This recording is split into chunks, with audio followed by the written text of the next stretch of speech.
Hello everyone, welcome back to my channel. दोस्तों, प्रस्तुत है आज की ब्रेकिंग न्यूज। शिक्षा निदेशालय का कैंप ऑफिस लखनऊ में खोलने की तैयारी।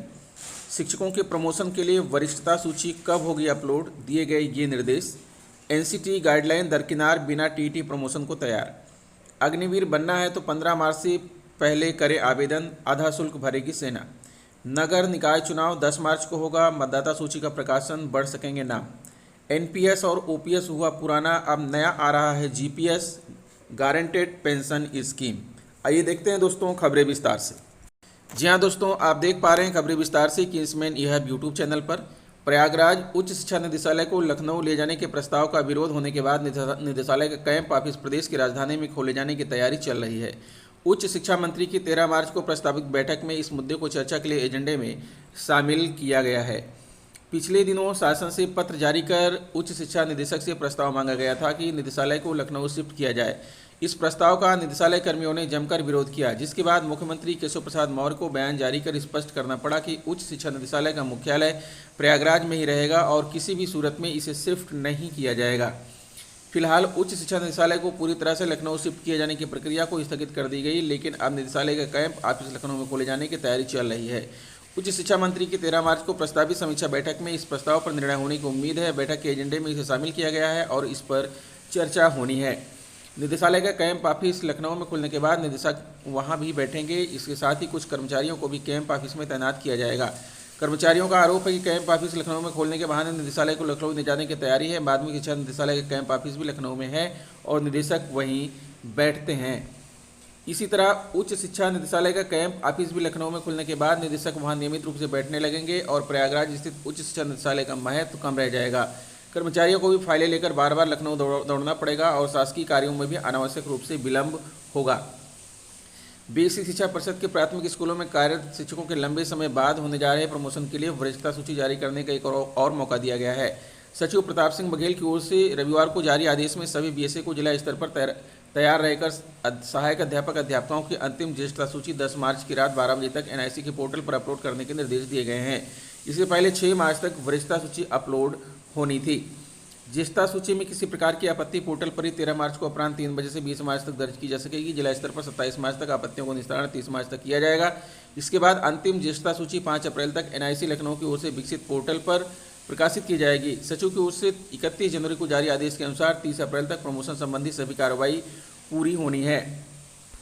परिषदीय प्राथमिक स्कूलों में कार्यरत सहायक अध्यापकों के सालों बाद होने जा रहे प्रमोशन में अफसरों की मनमानी के कारण अड़चन आ सकती है। पीयूष पांडे एवं अन्य के मामले में हाईकोर्ट की लखनऊ बेंच ने 27 फरवरी को राष्ट्रीय अध्यापक शिक्षा परिषद एनसीटी की समय समय पर जारी गाइडलाइन के अनुसार पदोन्नत करने के आदेश दिए थे। बेसिक शिक्षा विभाग के अफसरों ने 26 फरवरी को हाईकोर्ट में दाखिल जवाब में एनसीटी की अधिसूचना के अनुसार प्रमोशन करने की बात स्वीकार की थी। एनसीटी की 12 नवंबर 2014 की अधिसूचना के अनुसार प्राथमिक स्कूलों के सहायक अध्यापकों को उच्च प्राथमिक स्कूलों में सहायक अध्यापक पद पर पदोन्नत देने के लिए उच्च प्राथमिक स्तर की टीटी पास होना अनिवार्य है। लेकिन 5 मार्च को बेसिक शिक्षा परिषद के सचिव प्रताप सिंह बघेल की ओर से सभी बेसिक शिक्षा अधिकारियों को जारी पत्र में शिक्षकों की अंतिम ज्येष्ठता सूची निर्धारित करने के लिए जो प्रोफार्मा दिया गया है उसमें कहीं भी टीटी के संबंध में जानकारी नहीं मांगी गई है। सवाल है कि जब यही पता नहीं है कि कितने शिक्षकों ने उच्च प्राथमिक की टीटी पास की है तो पदोन्नति कैसे और किसकी करेंगे। इससे पहले 28 मार्च 2018 को सचिव बेसिक शिक्षा परिषद ने पदोन्नति की प्रक्रिया शुरू की थी। उस समय दीपक शर्मा ने प्रमोशन में एनसीटी गाइडलाइन का पालन करने के लिए हाईकोर्ट में याचिका की तो अफसरों ने पदोन्नति की प्रक्रिया रोक दी थी। तब से प्रमोशन ठप है। आर्मी अग्निवीर भर्ती। सेना में अग्निवीर भर्ती प्रक्रिया के पंजीकरण 16 फरवरी से शुरू हो चुके हैं और 15 मार्च इसकी अंतिम तारीख है। मगर अब सेना में भर्ती होने के लिए ऑनलाइन होने वाला कॉमन एंट्रेंस एग्जाम सीई उत्तीर्ण करना जरूरी है। इसलिए युवाओं को कंप्यूटर की जानकारी अनिवार्य है। सेना की अग्निवीर भर्ती को लेकर सोमवार को बरेली भर्ती कार्यालय पर एआरओ कर्नल परब अमित आनंद ने प्रेस वार्ता की। इस दौरान उन्होंने सेना भर्ती में होने वाले प्रमुख बदलावों के बारे में जानकारी दी। उन्होंने बताया कि इस केंद्र के अधीन बहराइच, बलरामपुर, बरेली, बदायूं, फर्रुखाबाद, हरदोई, लखीमपुर खीरी, पीलीभीत, संभल, शाहजहांपुर, श्रावस्ती और सीतापुर जिले के युवा भाग ले सकते हैं। नई प्रक्रिया के तहत युवाओं को पहले चरण में joinindianarmy.nic.in का पर पंजीकरण करना होगा। इसके लिए आधार कार्ड और हाईस्कूल के प्रमाण पत्र अनिवार्य हैं। आवेदन प्रक्रिया डिजिलॉकर से लिंक होने के कारण पहले इन दस्तावेजों को उस पर अपलोड करना होगा। दूसरे चरण में उन्हें कॉमन एंट्रेंस एग्जाम से गुजरना होगा। इसमें चयनित अभ्यर्थियों को भर्ती रैली के लिए बुलाया जाएगा। वहां शारीरिक दक्षता परीक्षा के बाद अंतिम चरण में मेडिकल प्रक्रिया होगी। उन्होंने कहा कि पूरी भर्ती प्रक्रिया बेहद पारदर्शी है, इसलिए युवाओं को दलालों से सावधान रहने की जरूरत है। अभ्यर्थियों को जमा करना है आधा शुल्क। भर्ती अधिकारी ने बताया कि ऑनलाइन आवेदन फॉर्म भरने के लिए प्रवेश शुल्क 500 रुपये निर्धारित किया गया है, मगर अभ्यर्थियों को 250 रुपये ही देने होंगे। आधी रकम सेना के माध्यम से जमा की जाएगी। इससे अभ्यर्थियों के लिए बड़ी सहूलियत मिलेगी। 24 घंटे काम करेगी हेल्पलाइन। अभ्यर्थियों की मदद के लिए एक हेल्प डेस्क बनाई गई है, जिसका नंबर है 7996157222। यह हेल्पलाइन 24 घंटे कार्य करेगी। अगर किसी के मन में कोई सवाल है तो वह इस नंबर पर फोन करके समाधान प्राप्त कर सकता है। 12 जिलों के लिए 2 ऑनलाइन परीक्षा केंद्र। अग्निवीर भर्ती के कॉमन एंट्रेंस एग्जाम के लिए देश भर में 172 केंद्र बनाए गए हैं। बरेली के अधीन आने वाले 12 जिलों के लिए 2 केंद्र बरेली व सीतापुर हैं। अभ्यर्थी 5 स्थानों पर परीक्षा के विकल्प के तौर पर चुन सकते हैं। वेबसाइट से परीक्षा की तैयारी में मिलेगी बड़ी मदद। उम्मीदवारों को ऑनलाइन तैयारी में वेबसाइट joinindianarmy.nic.in बड़ी मददगार साबित होगी। इस पर पंजीकरण से लेकर अंत तक की सारी प्रक्रिया का ब्यौरा अपलोड है। साथ ही कॉमन एंट्रेंस एग्जाम के मॉडल पेपर भी अपलोड किए गए हैं, जिनकी मदद से अभ्यर्थी आसानी से तैयारी कर सकते हैं। मिलेगा बोनस अंक। अग्निवीर भर्ती में पूर्व की तरह ही बोनस अंक दिए जाएंगे। इसमें खिलाड़ियों एनसीसी के सर्टिफिकेट के अलावा इस बार आईटीआई की 15 ट्रेड भी शामिल की गई हैं। इसके तहत 5 से 50 अंक तक का बोनस देने का प्रावधान किया गया है। अग्निवीर के पद और भर्ती योग्यता: जनरल ड्यूटी 10वीं उत्तीर्ण, टेक्निकल 12वीं उत्तीर्ण, विज्ञान वर्ग, क्लर्क, स्टोर कीपर टेक्निकल 12वीं उत्तीर्ण, ट्रेड्समैन 10वीं उत्तीर्ण, ट्रेड्समैन 8वीं उत्तीर्ण। नगर निकाय चुनाव को लेकर 10 मार्च को मतदाता सूची का प्रकाशन किया जाएगा। राज्य निर्वाचन आयुक्त मनोज कुमार की ओर से सभी जिलाधिकारियों को पत्र जारी किया गया है। पत्र के अनुसार 10 मार्च को मतदाता सूची का प्रकाशन किया जाएगा। 11 से 17 मार्च के बीच इस सूची पर दावे आपत्तियां ली जाएंगी। सहायक जिला निर्वाचन अधिकारी कौशल कुमार ने बताया कि अभियान में मतदाता सूची में नाम जोड़े, काटे, संशोधित एवं स्थानांतरित किए जा सकेंगे।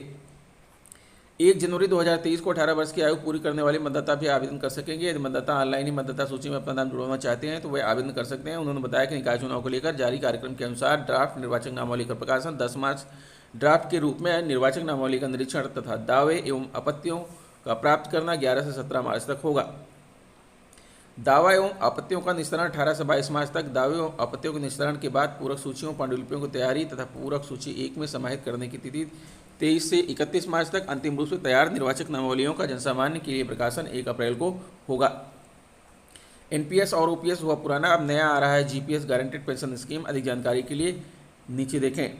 एनपीएस और ओपीएस हुआ पुराना, अब नया आ रहा है जीपीएस। अधिक जानकारी के लिए नीचे देखें। एनपीएस आंध्रा की जगनमोहन सरकार इस नए वेरिएंट को लॉन्च करने की तैयारी में है, जिसमें केंद्र सरकार भी बहुत रुचि दिखा रही है। इसमें ओपीएस और एनपीएस को मिक्स किया जा रहा है।